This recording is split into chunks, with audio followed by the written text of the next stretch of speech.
अखिल भूमंडलीय सर्व शिरोमणि मुनि समाज के संस्थापक आदि मुनीश्वर योगेश्वर सद्गुरुदेव शिव मुनि महाराज की जय।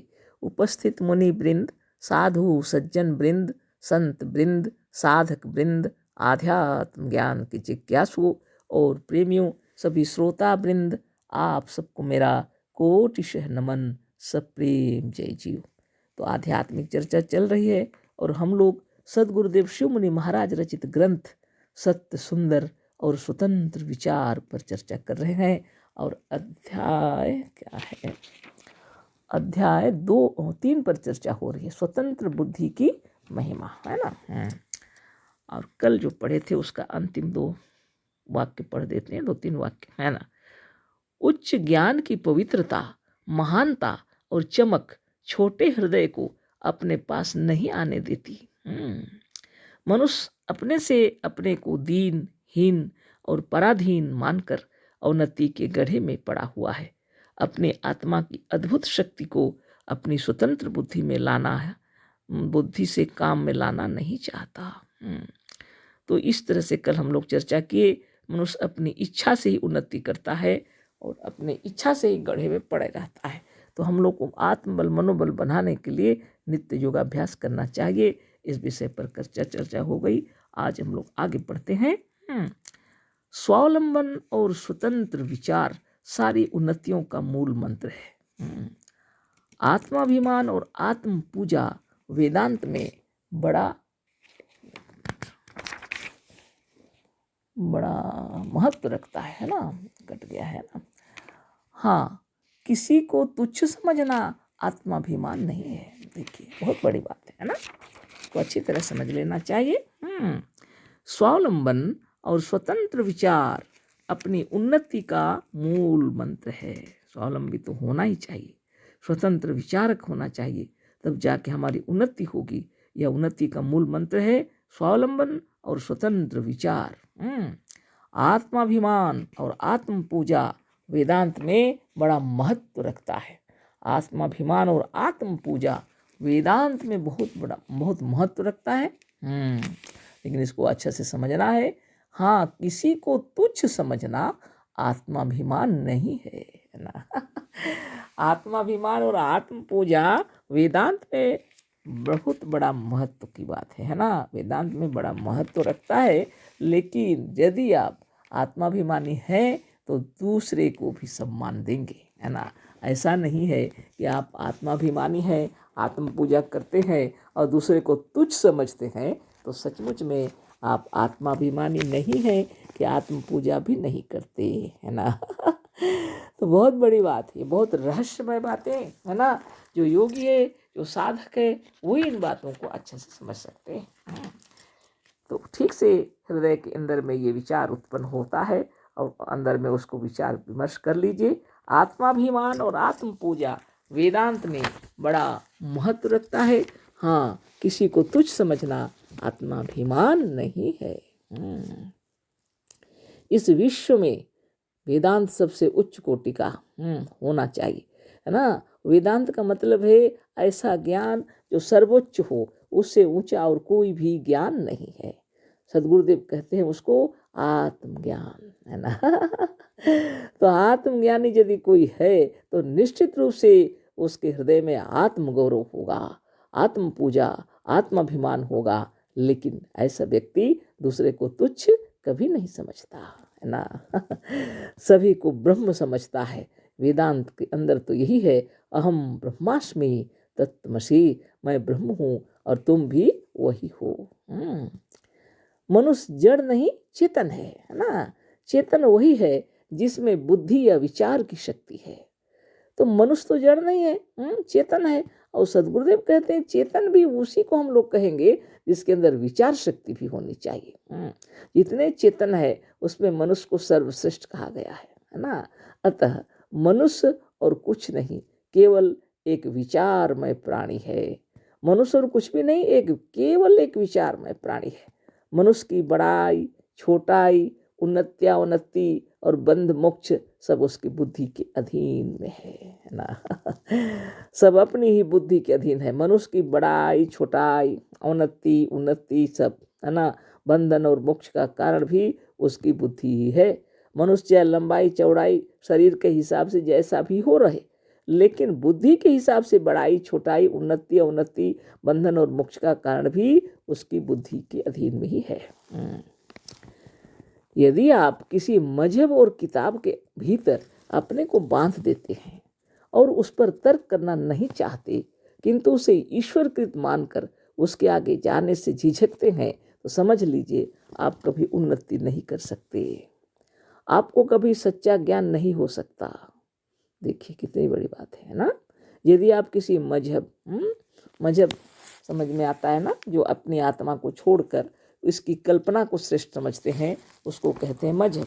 यानी सच्चे शब्दों में ये हुआ कि आत्मा से बढ़कर ईश्वर को मानते हैं बाहर की। बाहर वास्तव में ईश्वर का कोई अस्तित्व नहीं है, आत्मा की कल्पना ही ईश्वर है, आत्मा ही सब कुछ है। वास्तव में आत्मा ही श्रेष्ठ है, आत्मा ही सृष्टि करता है, सब कुछ आत्मा है। लेकिन लोग इसको नहीं समझते और एक कल्पना कर लिए हैं ईश्वर की। जितना वेद पुराण सब पढ़ने के बाद भी समझ में आया ही नहीं कि आत्मा को ईश्वर कहा गया है। ये भगवान है, सब कुछ है, आत्मा ही है, लेकिन किसी को समझ में नहीं आया। वो अलग से कल्पना कर बैठे और उस कल्पना को छान मार रहे हैं, ढूंढ रहे हैं, आकाश पताल एक कर करके, है ना। पूरी विज्ञान की उन्नति हुई, विज्ञान भी सही सही बता रहे हैं, लेकिन किसी को समझ में नहीं आया। बड़ी विचित्र बात है। तो योगाभ्यास करने से जब आप स्वाधीन होकर के अपने ध्यान में तलीन हो जाएंगे, तब जाके आपको समाधि लगेगी। यदि आप किसी मजहब के बातों को लेकर के किसी किताब के भीतर अपने को बांध देते हैं, उस पर तर्क करना नहीं चाहते, किंतु उसे ईश्वरकृत मानकर उसके आगे जाने से झिझकते हैं, समझ लीजिए आप कभी उन्नति नहीं कर सकते। आपको कभी सच्चा ज्ञान नहीं हो सकता। सच्चा ज्ञान प्राप्त करना है तो स्वाधीन होना पड़ेगा, स्वतंत्र होना पड़ेगा, किसी मजहब का दास और गुलाम नहीं होना पड़ेगा, किसी किताब के अंदर अपने को बांधना नहीं पड़ेगा, है ना। आपकी उन्नति करनी है, अगर पढ़ने की फुर्सत है तो रात दिन अध्ययन कीजिए, है ना। कहने का मतलब है जितने विश्व में जितने ग्रंथ हैं, इतने ग्रंथों को पढ़ने की किसको फुर्सत है? किसी को भी फुर्सत नहीं है ना। इसलिए कबीर क्या बोलते हैं, पोथी पढ़ी पढ़ी जग मुआ, पंडित भया न कोई, ढाया अक्षर प्रेम का, पढ़े सुपंडित होई। कितनी बड़ी बात है। कितनी सारी पोथी है ना, ग्रंथ हैं, कितने तो पढ़ पढ़ के मर भी गए, लेकिन फिर भी ब्रह्मज्ञान नहीं हुआ। तो पोथी पढ़ी पढ़ी जग मुआ, संसार के लोग पढ़ पढ़ के मर भी गए, लेकिन ज्ञान उनको नहीं हुआ, है ना। ढाई अक्षर प्रेम का, सिर्फ ढाई अक्षर अगर प्रेम का हो, है ना तो ढाई अक्षर से प्रेम अगर हो जाए तो क्या हो जाएगा, वही सुपंडित है। हाँ, पोथी पढ़ी पढ़ी जग मुआ, पंडित भया न कोई, ढाया अक्षर प्रेम का, पढ़ई सुपंडित होई। ढाई अक्षर में भी सत्य को ही लेना पड़ेगा। किसी और बहुत से ढाई अक्षर मिलेंगे, लेकिन उन ढाई अक्षरों से मतलब नहीं है। आपको इस सत्य को ही ढाई अक्षर मानना पड़ेगा। दंत सा पूरा आधा ता और यह, ऐसे तो बहुत सारे मिल जाएंगे आपको व्याकरण के अंदर, किताबों के अंदर ढाई अक्षर निकालेंगे तो बहुत सारे ढाई अक्षर मिल जाएंगे, पर उन ढाई अक्षरों से कोई मतलब नहीं है। आपको केवल सत्य को ही ढाई अक्षर मानना पड़ेगा। अगर यह सत्य को आप जान गए तो आत्मा सत्य है, आपकी आत्मा सत्य है, सभी आत्मा सत्य है, और इस सत्य से जिसको प्रेम है वो है सुपंडित। इस आत्मा को जिसने जाना, इस आत्मा को जिसने जाना परखा, वो है सुपंडित। और इसको भी अगर लाग लपेट में रख दिया, मजहब के अंदर में घुसा दिया, इसको, इस सत्य को ना देख करके हिंदू मुस्लिम सिख ईसाई दिख रहा है, तो समझ लीजिए आपको आत्मज्ञान हुआ ही नहीं है। आपको ब्रह्म ज्ञान हुआ ही नहीं है। इस विश्व में चाहे आप जितने बड़े ऑफिसर हों, चाहे आप जितने बड़े कोई बड़े पद में हों, लेकिन आपको ब्रह्म ज्ञान वास्तव में नहीं हुआ है।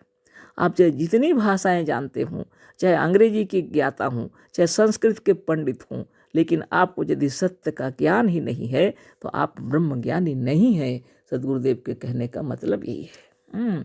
ये आत्मा ही सत्य है, और ये सत्य, ये 2 अक्षर दंत सा पूरा आधा ता और या, इसको 2.5 अक्षर कहा जाता है। और इसी को अगर आप प्रेम करते हैं तब आप महान हैं, सचमुच आपको ज्ञान है, सचमुच आप योगी हैं, और सचमुच आप इस विश्व के कल्याण के लिए कोई भी कार्य कर सकते हैं। और आपके मन में कोई भ्रम नहीं है, और आपके मन में अगर अभी भी भ्रम है तब तो आपको ब्रह्म ज्ञान नहीं हुआ है ना।